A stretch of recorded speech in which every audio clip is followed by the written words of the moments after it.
try to kind of divert it in different directions, but he got there by complete accident. It was a complete mistake. It wasn't the battle that should have been done. And the tragedy is of where it's ended up, actually. I mean, some of the terms for junior doctors are much better, there's no doubt about that. But you've still got a very disengaged and an unhappy workforce, and that has got to be sorted. Do you think they should have gone on strike? If it had been me, I wouldn't have done it, personally, on a personal level. I thought it was very risky. Interestingly, the evidence, there was a lovely moment where a very senior person said to me on the first day of strike, they said, I think one patient has died.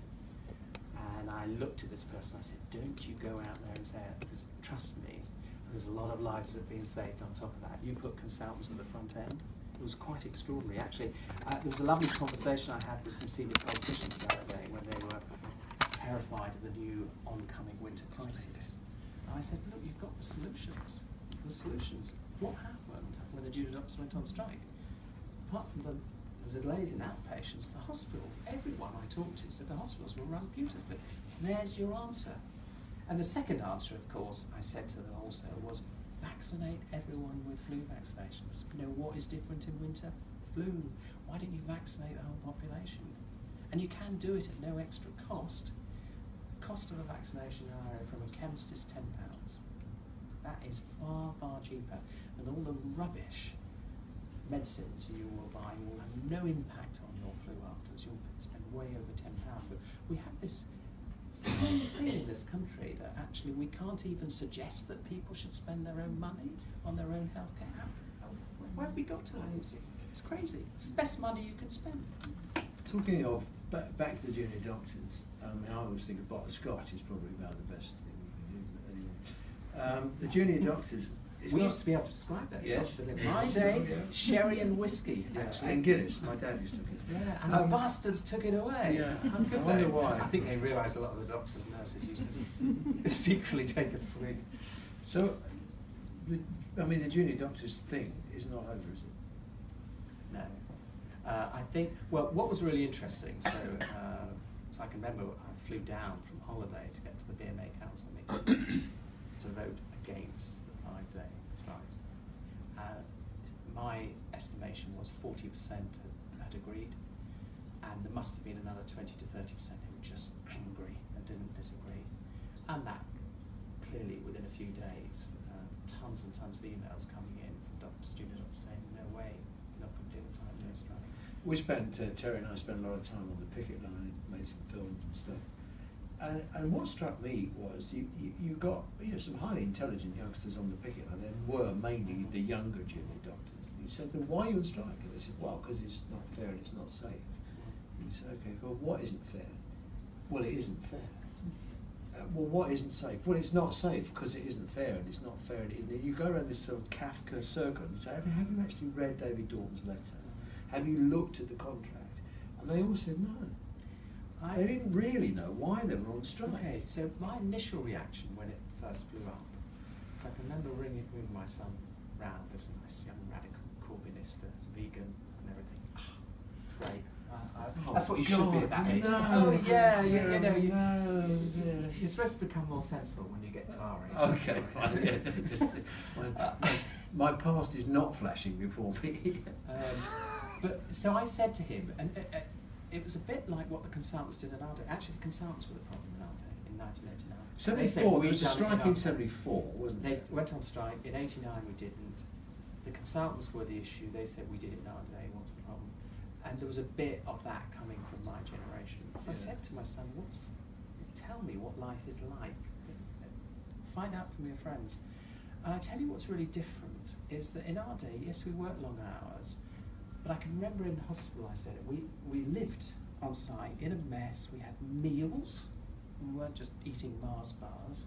We were part of a team. We were nurtured. If things went wrong, we were supported. There wasn't the medico-legal pressure that junior doctors face. Now, what you're seeing from them is that complete lack of nurturing and support, completely left on their own. and also a system in medicine. You know, in my day, if you fell in love with somebody, you'd change your job or you'd move town. Actually now, the focus seems to be utterly on you deciding you're going to be a dermatologist, and that's the focus of everything.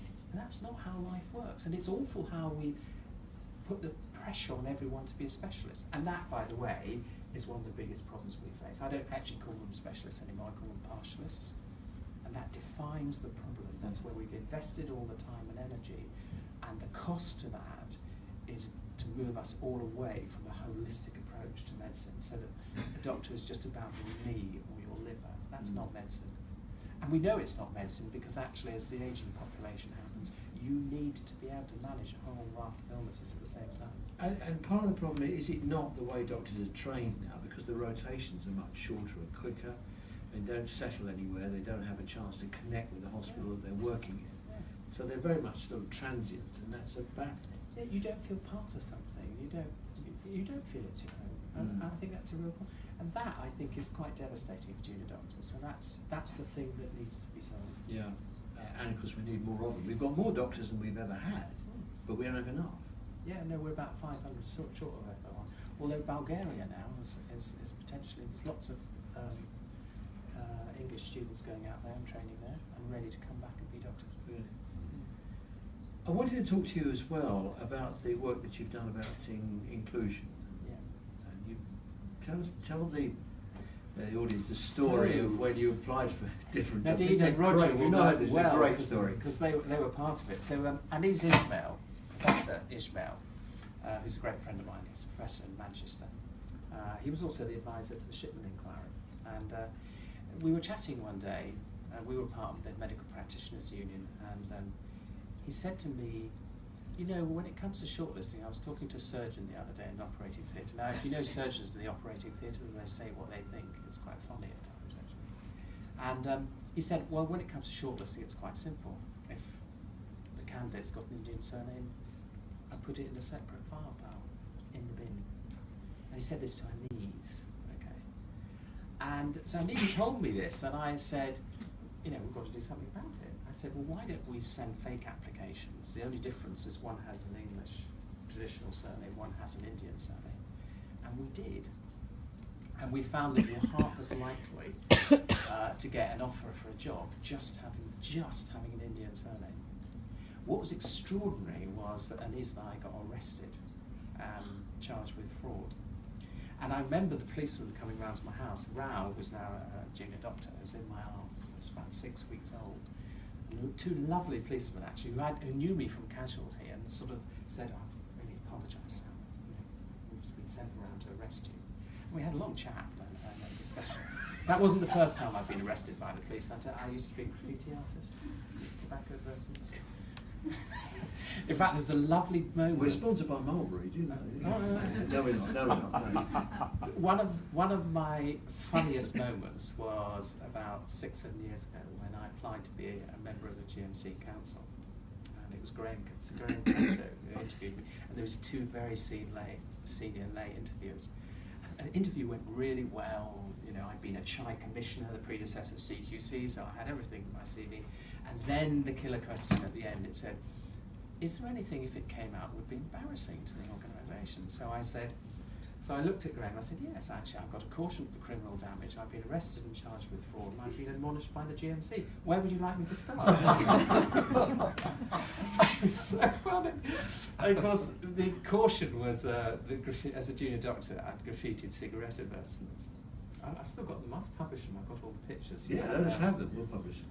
A lovely moment. I mean, the funniest moment. I mean, there was two funny moments doing that. One was by King's Cross, which is where I got my caution.